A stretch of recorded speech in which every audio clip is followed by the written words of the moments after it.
दोस्तों नमस्कार। आपके अपने YouTube चैनल चालिया स्मार्ट स्टडी में हार्दिक अभिनंदन व स्वागत। तो दोस्तों आज हम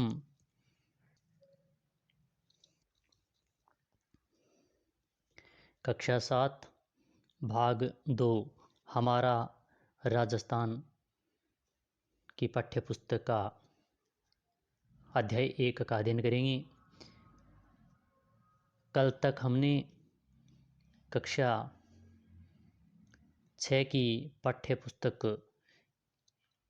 पूर्ण कर दी थी। हमने सभी 1 से लेकर 10 पाठ थे, उसमें सभी का हमने अध्ययन कर लिया था। आज हम कक्षा 7 की पाठ्यपुस्तक हमारा राजस्थान का अध्ययन कर रहे हैं। ये पाठ्यपुस्तकें परीक्षा की दृष्टि से बहुत महत्वपूर्ण हैं। आप इन सभी बुकों का अध्ययन अच्छे तरीके से करें। अगर ये बुक नहीं है आपके पास तो डिस्क्रिप्शन में टेलीग्राम दिया हुआ है, टेलीग्राम का लिंक दिया हुआ है। उस लिंक से आप टेलीग्राम ज्वाइन करें, उस पर आपको PDF मिल जाएगी। और टेलीग्राम पर हम कुछ महत्वपूर्ण प्रश्नों की सीरीज भी चला रखी है, कुछ महत्वपूर्ण प्रश्न उसमें डालते हैं, तो उनका भी आप अच्छे तरीके से अध्ययन करें।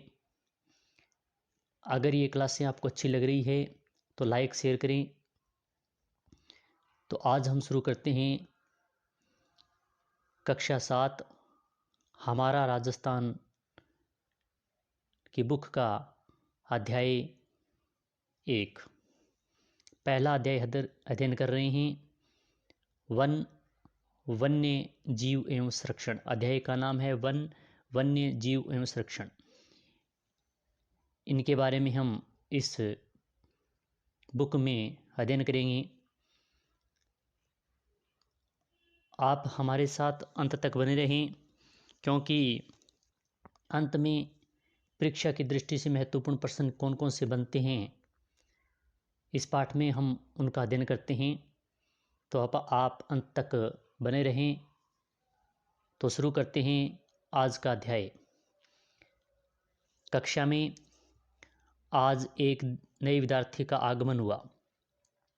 सभी विद्यार्थी उसके बारे में जानने के लिए उत्सुक थे। शिक्षक ने कक्षा में आकर नए विद्यार्थी से उसका नाम पूछा तथा स्तर के माध्यम से मध्य में प्रवेश के कारण पूछा।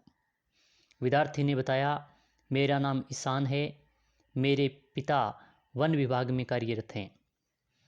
उनका हाल ही में भरतपुर से स्थानांतरण इस शहर में हुआ है। वे केवलादेव घना पक्षी उद्यान में कार्यरत थे। शिक्षक ने कक्षा में बताया कि इस पक्षी उद्यान में साइबेरियन क्रेन यानी सारस, बगुला, बया, कोयल, बटेर जैसे अनेक पक्षी पाए जाते हैं। वन्य जीवों एवं पक्षियों की आवास हेतु वन महत्वपूर्ण है। यह सिर्फ पाठ की सामान्य जानकारी, इसमें से परीक्षा में आने वाला कुछ भी नहीं है। सिर्फ एक लाइन ये है कि जो पक्षी उद्यान है इसमें साइबेरियन क्रेन यानी सारस पाए जाते हैं।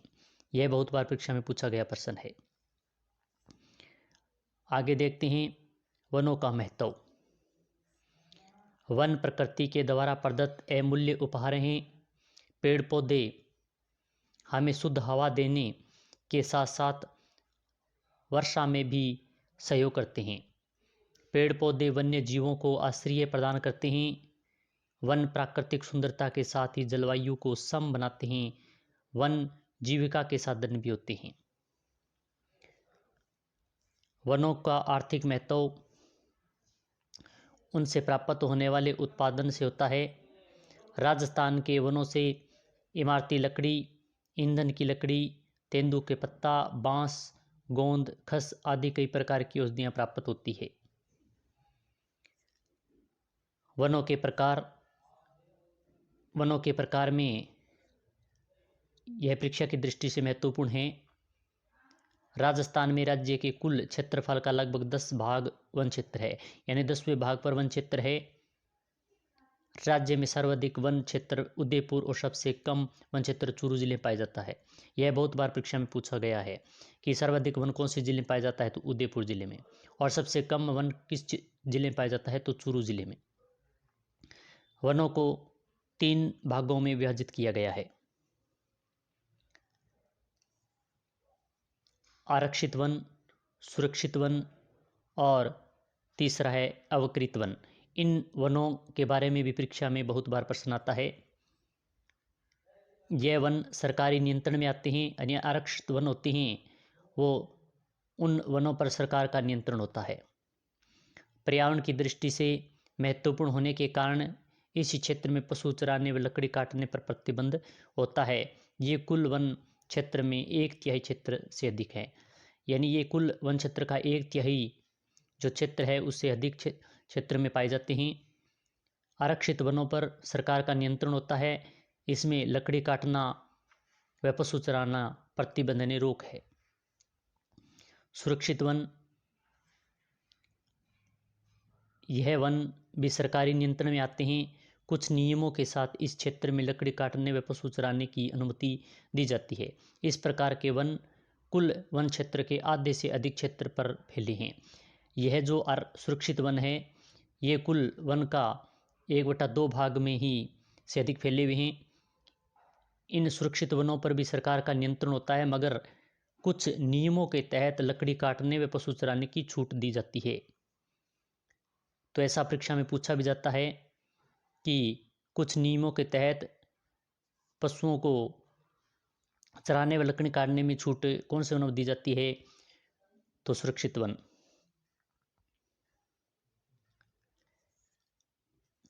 अवर्गीकृत वन, इस श्रेणी के वन में पशु चराने व लकड़ी काटने पर किसी भी तरह का सरकारी प्रतिबंध नहीं है, यानी इन वनों पर किसी प्रकार का कोई नियंत्रण सरकार का नहीं है। यहाँ पर पशु चरा सकते हैं, लकड़ी काट सकते हैं। अब बात करते हैं भौगोलिक दृष्टि से वनों का वर्गीकरण। अरावली पर्वतमाला राजस्थान को 2 भागों में विभक्त करती है। धरातलीय स्वरूप, जलवायु, वर्षा की मात्रा एवं मिट्टी की भिन्नता वनस्पति को प्रभावित करने वाले प्रमुख कारक हैं। राजस्थान में भौगोलिक दृष्टि से 3 प्रकार के वन पाए जाते हैं। भौगोलिक दृष्टि से राजस्थान में कितने प्रकार के वन पाए जाते हैं, तो 3 प्रकार के वन पाए जाते हैं। यह परीक्षा में पूछा जाता है। उष्णकटिबंधीय कंटीले वन, इनके बारे में बहुत बार प्रश्न आता है। ये वन राजस्थान के शुष्क एवं अर्ध शुष्क भागों में पाए जाते हैं, यानी कंटीले वन यानी उष्ण कटिबंधीय कंटीले वन है वो शुष्क व अर्ध शुष्क भागों में ही पाए जाते हैं। यह बीकानेर, चूरू, जैसलमेर, बाड़मेर, नागौर, जोधपुर, सीकर, झुंझुनू, जालौर आदि जिलों में पाए जाते हैं। जो उष्णकटिबंधीय वन हैं उनका क्षेत्र पूछे इन कौन से क्षेत्र में पाए जाते हैं, तो जैसलमेर, चूरू, बीकानेर, बाड़मेर, नागौर, जोधपुर, सीकर, झुंझुनू, जालौर आदि क्षेत्रों में आदि जिलों में पाए जाते हैं। इन वनों में झाड़ियाँ व कंटीले वृक्ष पाए जाते हैं। मुख्य वृक्ष रोइडा, खेजड़ी, धोकड़ा, बेर, बबुल, केर, नीम आदि हैं। इस मृस्थलीय वनस्पति को मरुद्भिद कहा जाता है। उष्णकटिबंधीय कंटीले वनों का जो वनस्पति है उन मृस्थलीय वनस्पति को मरुद्भिद कहा जाता है। यह परीक्षा में पूछा जाता है। ऐसा भी पूछ लिया जाता है कि बीकानेर, चूरू, जैसलमेर, बाड़मेर क्षेत्रों में कौन से प्रकार के वन पाए जाते हैं, तो उष्णकटिबंधीय कंटीले वन। इनकी विशेषताएं क्या है, यहाँ तापमान अधिक एवं वर्षा कम होती है। यहाँ तापमान अधिक रहता है और वर्षा कम होती है। इस क्षेत्र में वृक्षों की पत्तियां छोटी होने के कारण वाष्पीकरण कम मात्रा में होता है। पेड़ों की जड़ें गहरी होती है जिनसे जमीन में काफी नीचे से पानी प्राप्त कर सकते हैं। खेजड़ी बहुउपयोगी वृक्ष है। खेजड़ी को राजस्थान का कल्प वृक्ष भी कहा जाता है। खेजड़ी एक बहुत ही उपयोगी वृक्ष है और खेजड़ी को कल्प वृक्ष कहा जाता है। ये परीक्षा में बहुत बार पूछा गया प्रश्न है। यह राज्य वृक्ष है। राजस्थान का राज्य वृक्ष कौन सा है? तो खेजड़ी। यह बहुत बार परीक्षा में प्रश्न आता है। रोइडा राजस्थान का राज्य पुष्प है और राजस्थान का राज्य पुष्प पूछ ले तो रोइडा होता है। सेवण घास अत्यंत पौष्टिक घास है जो जैसलमेर में पाई जाती है। सेवण घास के बारे में बहुत बार परीक्षा में पूछा गया है। यह एक अत्यंत ही पौष्टिक घास है जो जैसलमेर जिले में पाई जाती है। उष्णकटिबंधीय शुष्क पतझड़ी वन, इन वनों को मानसूनी वन भी कहा जाता है। यानी मानसूनी वन कौन से होते हैं? तो उष्णकटिबंधीय शुष्क पतझड़ी वन। ऐसे वन मुख्यतः बांसवाड़ा, डूंगरपुर, उदयपुर, चित्तौड़गढ़, कोटा, बारां, झालावाड़, अलवर, अजमेर, जयपुर, सवाईमाधोपुर, करौली, बूंदी, टोंक जिलों में पाए जाते हैं। जो उष्ण कटिबंधीय शुष्क पतझड़ी जो वन हैं, उनके क्षेत्र के बारे में पूछे तो उनके जो जिले हैं वो बांसवाड़ा है, डूंगरपुर, उदयपुर, चित्तौड़गढ़, कोटा, बारां, झालावाड़, अलवर, अजमेर, जयपुर, सवाईमाधोपुर, करौली, बूंदी और टोंक आदि जिलों में ये वन पाए जाते हैं। इन वनों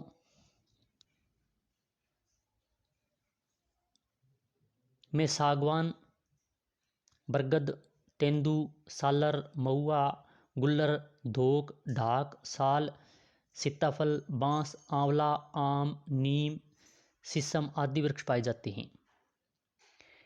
इन वनों की अधिकांश लकड़ियां मजबूत होती है। इन वनों के पेड़ ग्रीष्मकाल में अपनी पत्तियां गिरा देते हैं।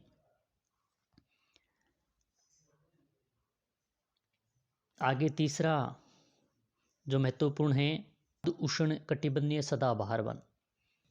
ये वन सदैव हरे भरे दिखते हैं, इसलिए इन्हें सदाबहार वन कहते हैं।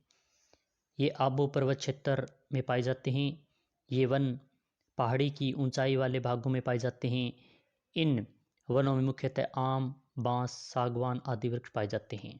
तो अर्ध उष्ण कटिबंधीय सदाबहार वन के बारे में पूछ लिया जाता है कि उनका क्षेत्र कौन सा है, तो माउंट आबू क्षेत्र में ये सदाबहार वन पाए जाते हैं। राष्ट्रीय उद्यान परीक्षा की दृष्टि से बहुत महत्वपूर्ण है। अगर ये क्लास आपको अच्छी लग रही है तो लाइक, शेयर, सब्सक्राइब करें। राष्ट्रीय उद्यान वन्यजीव अभ्यारण्य एवं संरक्षित क्षेत्र हमारे प्राकृतिक वनस्पति एवं वन्य जीवों को सुरक्षित रखने के लिए बनाए जाते हैं। राजस्थान में 3 राष्ट्रीय उद्यान है। यानी ऐसा प्रश्न पूछा भी गया था भर्ती परीक्षा में कि राजस्थान में कितने राष्ट्रीय उद्यान हैं, तो 3। पहला है केवलादेव राष्ट्रीय उद्यान। केवलादेव घना पक्षी अभ्यारण्य भरतपुर जिले में है। ऐसा भी पूछा जाता है कि केवलादेव राष्ट्रीय उद्यान कौन से जिले में है, तो भरतपुर जिले में स्थित है। यहाँ साइबेरियन क्रेन, बुगले, बया, कोयल, बटेर आदि पक्षी पाए जाते हैं। यह बहुत बार परीक्षा में पूछा जाता है। साइबेरियन क्रेन जो पक्षी है वो केवलादेव राष्ट्रीय उद्यान में पाए जाते हैं। रणथंभौर राष्ट्रीय उद्यान, यह स्वाही माधोपुर जिले में है। यहाँ बाघ, भालू, चित्तल, सांभर, नीलगाय, मगरमच्छ आदि पाए जाते हैं। यह राष्ट्रीय उद्यान भारतीय बाघ के लिए प्रसिद्ध है। भारतीय बाघों के लिए कौन सा उद्यान प्रसिद्ध है, तो रणथंभौर राष्ट्रीय उद्यान जो सवाई माधोपुर जिले में स्थित है। यह बहुत बार परीक्षा में पूछा गया प्रश्न। केवलादेव वाला भी पूछा गया है, रणथंभौर वाला और मुकंदरा हिल्स राष्ट्रीय उद्यान, ये तीनों बहुत बार परीक्षा में पूछे जाते हैं, इसलिए उनका विशेष ध्यान रखें। मुकंदरा हिल्स राष्ट्रीय उद्यान यह कोटा व चित्तौड़गढ़ का रावतबाटा जिले में फैला हुआ है। चित्तौड़गढ़ और कोटा जिले में कौन सा राष्ट्रीय उद्यान फैला हुआ है, तो वो है मुकंदरा हिल्स राष्ट्रीय उद्यान। यहाँ बाघ, रींछ, जरख, गिद्दड़, भेड़िया, सांबर, चित्तल, नीलगाय, चिंकारा, शेर आदि वन्य जीव पाए जाते हैं। ऐसा प्रश्न पूछा गया है और पूछा जा भी सकता है कि मुकंदरा हिल्स राष्ट्रीय उद्यान कौन से जिले में फैला हुआ है, तो कोटा और चित्तौड़गढ़, विशेष तौर से ध्यान रखें। क्लास अच्छी लग रही है तो लाइक करें।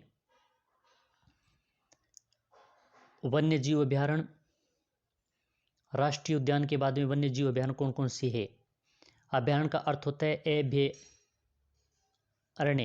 यानी भय से मुक्त वन, अर्थात ऐसा वन जहाँ वन्य जीव सुरक्षित घूम सके।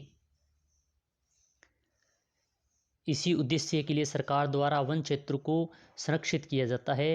राजस्थान में कई वन्य जीव अभ्यारण्य हैं, जिनसे कुछ प्रमुख वन्य जीव अभ्यारण्य तालिका 1.1 में दर्शाए गए हैं। यानी वैसे तो वन्य जीव अभ्यारण्य बहुत है, मगर इसमें तालिका में महत्वपूर्ण ही है जो उनके बारे में दर्शाया गया है। 1 नंबर है राष्ट्रीय मरु उद्यान वन्य जीव अभ्यारण्य। यह जैसलमेर और बाड़मेर जिले में फैला हुआ है।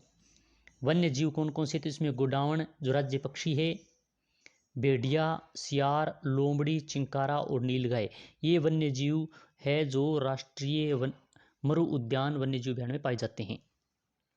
दूसरा है केला वन्य जीव अभ्यारण्य, जो सवाई माधोपुर व करौली 2 जिलों में फैला हुआ है। यहाँ पर जो वन्य जीव हैं बघेरा, भेड़िया, चित्तल और खरगोश पाए जाते हैं। तीसरा है कुंभलगढ़ वन्य जीव अभ्यारण्य। यह राजसमंद, पाली और उदयपुर इन 3 जिलों में फैला हुआ है, कुंभलगढ़ वन्य जीव अभ्यारण्य। और इसमें जो वन्य जीव पाए जाते हैं वो बाघ, भालू, चिंकारा और नीलगाय, ये सभी कुंभलगढ़ वन्य जीव अभ्यारण्य में पाए जाते हैं। चौथा है फुलवारी की नाल वन्य जीव अभ्यारण्य। फुलवारी की नाल वन्य जीव अभ्यारण्य है वो उदयपुर जिले में फैला हुआ है। यहाँ पर जो वन्य जीव हैं वो बाघ, चित्तल, सियार, भेड़िया और सांबर पाए जाते हैं। 5वां सरिस्का वन्य जीव अभ्यारण्य। सरिस्का वन्य जीव अभ्यारण्य है जो परीक्षा की दृष्टि से बहुत महत्वपूर्ण है। ये अलवर जिले में फैला हुआ है। यहाँ पर बाघ, जरख, सांबर और चित्तल वन्य जीव पाए जाते हैं। छठा है टौडगढ़ रावली वन्य जीव अभ्यारण्य। यह राजसमंद, अजमेर और पाली 3 जिलों में फैला हुआ है। राजसमंद, अजमेर और पाली में टौडगढ़ रावली वन्य जीव अभ्यारण्य फैला हुआ है। यहाँ पर तेंदुआ, भालू, बाज, सियार, नीलगाय और रींछ वन्य जीव पाए जाते हैं। 7वां है सीता माता वन्य जीव अभ्यारण्य। यह भी परीक्षा की दृष्टि से महत्वपूर्ण है। प्रतापगढ़, चित्तौड़गढ़ और उदयपुर 3 जिलों में फैला हुआ है। यहाँ पर उड़न गिलहरी, सांबर और लोमड़ी वन्य जीव पाई जाती है। ऐसा पूछा गया परीक्षा में है कि उड़न गिलहरी कौन से वन्य जीव अभ्यारण्य पाई जाती है, तो सीता माता वन्य जीव अभ्यारण्य पाई जाती है। 8वां है माउंट आबू वन्य जीव अभ्यारण्य सिरोही में। यह भी बहुत बार परीक्षा में पूछा गया प्रश्न कि माउंट आबू वन्य जीव अभ्यारण्य कौन से जिले में है, तो सिरोही में। और यहाँ पर रींछ, जंगली मुर्गा, चिंकारा, चित्तल और सांबर वन्य जीव पाए जाते हैं। 9वां रामगढ़ विषधारी वन्य जीव अभ्यारण्य। यह बूंदी में। यह भी परीक्षा में बहुत बार पूछा गया है कि रामगढ़ विषधारी वन्य जीव कहाँ स्थित है, तो बूंदी जिले में। और यहाँ पर जो मुख्यतः जीव पाए जाते हैं वो विषधारी सांप, बाघ और रींछ पाए जाते हैं। 10वां है जमवराय रामगढ़ वन्य जीव अभ्यारण्य जयपुर में। यहाँ पर बघेरा, जरख, सियार और भेड़िया वन्य जीव पाए जाते हैं। और 11वां है राष्ट्रीय चंबल घड़ियाल वन्य जीव अभ्यारण्य। यह भी परीक्षा में बहुत बार पूछा गया है। कोटा, सवाई माधोपुर, करौली, धौलपुर चंबल नदी के सहारे, यानी चंबल नदी के सहारे राष्ट्रीय चंबल घड़ियाल वन्य जीव अभ्यारण्य फैला हुआ है। यह कोटा जिला, सवाई माधोपुर जिला, करौली और धौलपुर इन 4 जिलों में यह फैला हुआ है। यहाँ पर घड़ियाल, भेड़िया, सियार और लोमड़ी वन्य जीव पाए जाते हैं। यह 1 से 11 तक दिए बहुत महत्वपूर्ण हैं। आप इनका अच्छी तरीके से अध्ययन 1-2 बार करें। 1-2 बार अध्ययन करेंगे तो ये कंठस्थ याद हो जाएंगे। इनमें से बहुत बार परीक्षा में प्रश्न पूछा जाता है। अब यहाँ पर राष्ट्रीय उद्यान वन्य जीव अभ्यारण्य का राजस्थान के नक्शे के अनुसार इनमें दर्शाया गया है।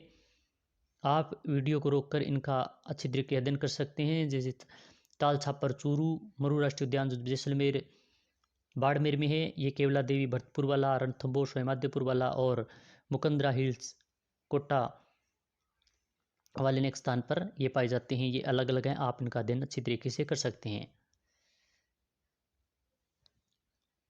इसके अतिरिक्त राजस्थान में जवाहर सागर अभ्यारण्य कोटा, बूंदी, चित्तौड़गढ़, यानी जवाहर सागर अभ्यारण्य है वो कोटा, बूंदी और चित्तौड़गढ़ जिले में फैला हुआ है।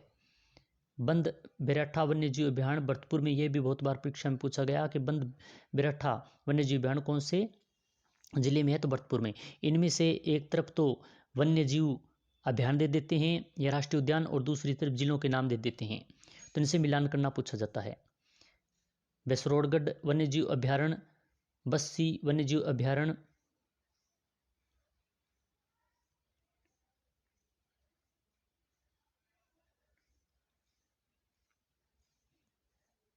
चित्तौड़गढ़ में है।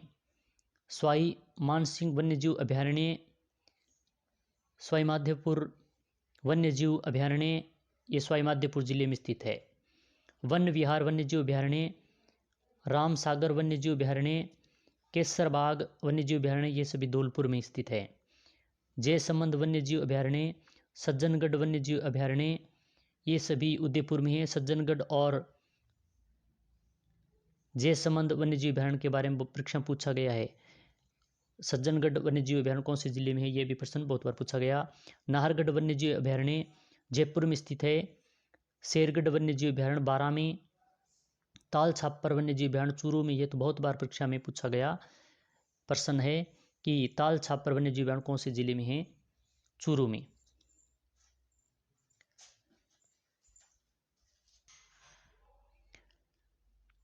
राजस्थान में रणथंभौर, सरिस्का एवं मुकंदरा हिल्स बाघ संरक्षण परियोजनाएं तथा केवलादेव राष्ट्रीय उद्यान एवं सांबर झील वेटलैंड नम भूमि स्थल हैं। यानी राजस्थान में रणथंभौर, सरिस्का और मुकंदरा हिल्स, ये तीन हैं जो बाघ संरक्षण परियोजनाएं हैं। और केवलादेव राष्ट्रीय उद्यान एवं सांबर झील वेटलैंड नम भूमि स्थल हैं जहाँ प्रवासी पक्षी आते हैं। वन्य जीव श्रेणियों में चिंकारा व पालतू श्रेणी में ऊंट राज्य पशु है। राज्य पशु एक ऊंट है तो दूसरा चिंकारा, यानी पहले चिंकारा को बनाया गया राष्ट्रीय पशु, अब ऊंट, यानी ये दोनों राष्ट्रीय पशु हैं। वन्य संरक्षण, राष्ट्रीय वन नीति वर्ष 1952 जो संशोधित 1988 में भी के अनुसार कुल भूभाग का लगभग 33% वन क्षेत्र होने चाहिए, यानी कुल पर वन क्षेत्र होने चाहिए। राजस्थान राज्य वन नीति 2010 में राज्य के संपूर्ण भूभाग के 20% को वृक्षाच्छादित करने का लक्ष्य रखा गया था, ताकि परिस्थिति की एवं पर्यावरण संतुलन के बने रहने के साथ साथ प्रदेशवासियों के सामाजिक आर्थिक उत्थान के लक्ष्यों की प्राप्ति भी संभव हो सके। लेकिन राजस्थान में वन क्षेत्र लगभग 10% ही है। वनों की अंधाधुंध कटाई एवं जागरूकता के अभाव के कारण राजस्थान में आरक्षित वन का क्षेत्रफल समय के साथ ही कम हुआ है। राजस्थान में वनों का विस्तार एवं संरक्षण प्रत्येक नागरिक का दायित्व है। यानी राजस्थान में वन क्षेत्र का लगभग 10% है, मगर कुल भूभाग के 33% पर वन क्षेत्र होना चाहिए। वन संरक्षण के उद्देश्य से राज्य सरकार एवं अनेक संस्थाओं द्वारा जनमानस में जागरूकता हेतु अभियान चलाए गए हैं। वनों से लकड़ी काटने पर पाबंदी लगाई गई है। वृक्षारोपण, चारागाह विकास एवं सामाजिक वानिकी के कार्य किए गए हैं। जोधपुर में केंद्रीय शुष्क क्षेत्र अनुसंधान संस्था काजरी एवं शुष्क वन अनुसंधान संस्था आफरी स्थित है। यह बहुत बार परीक्षा में पूछा गया प्रश्न। इसके बारे पूछा है कि केंद्रीय शुष्क क्षेत्र अनुसंधान संस्था काजरी कहाँ है, तो जोधपुर में। और शुष्क वन अनुसंधान संस्था आफरी, ये भी जोधपुर में स्थित है। इसके बारे में बहुत बार प्रश्न पूछा जाता है। तो इन संस्थानों का उद्देश्य शुष्क एवं अर्ध शुष्क क्षेत्रों में वनों एवं वन्य जीवों के विकास हेतु अनुसंधान करना है। यह भी जाने, राजस्थान के जोधपुर जिले में खेजड़ली गांव में ठेकेदारों द्वारा वृक्षों को काटा जा रहा था। इन्हें बचाने के लिए उस क्षेत्र के लोगों ने विरोध किया। अमृता देवी के नेतृत्व में 1730 ईस्वी में 363 स्त्री पुरुषों ने वनों को बचाने के लिए वृक्षों से लिपट कर बलिदान कर दिया गया।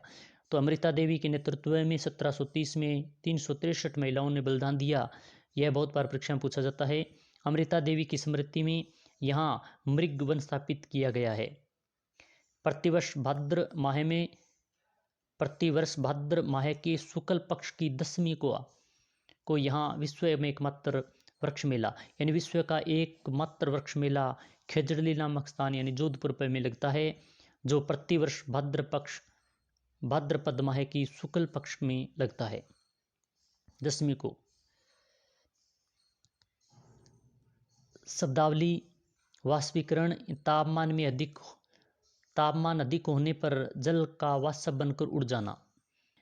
पशु पक्षी विहार हेतु संरक्षित वन क्षेत्र: सदाबहार वन, सदा हरा भरा रहने वाला वन क्षेत्र सदाबहार वन, जो माउंट आबू सिरोही में अत्यधिक पाए जाते हैं।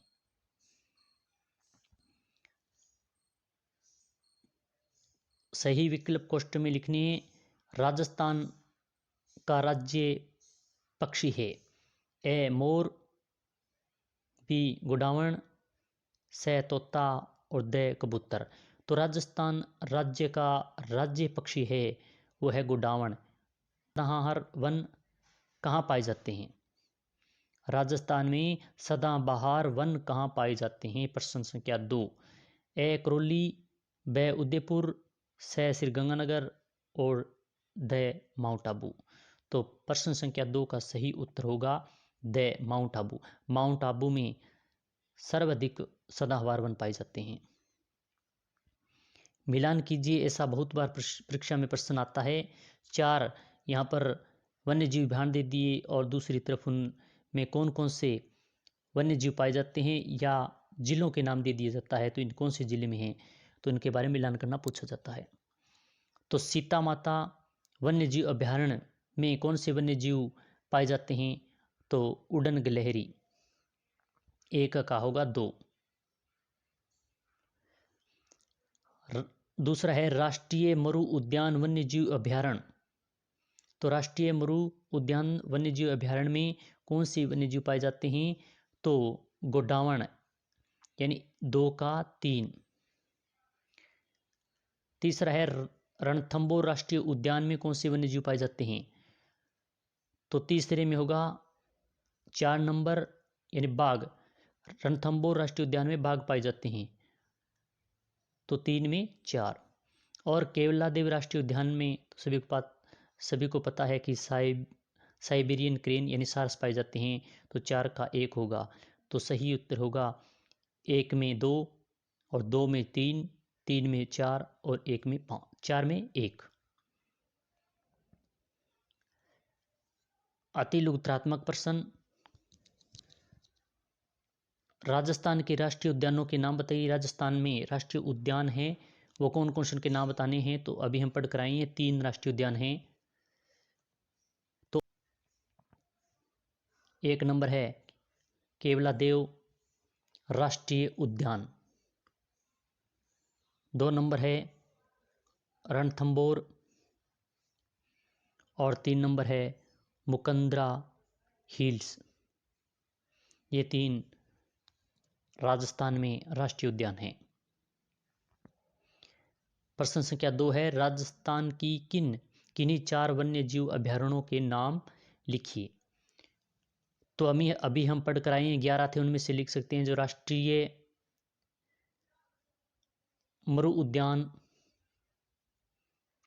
वन्य जीव अभयारण्य जो जैसलमेर और बाड़मेर जिले में है। 2 नंबर माउंट आबू वन्य जीव अभयारण्य जो सिरोही जिले में है। और 3 नंबर है जो रामगढ़ विषधारी वन्य जीव अभयारण्य जो बूंदी में है। और 4 नंबर राष्ट्रीय चंबल घड़ियाल वन्य जीव अभयारण्य कोटा, सवाईमाधोपुर और करौली धौलपुर जिले में है। अभी हम उनका अध्ययन करके आए थे।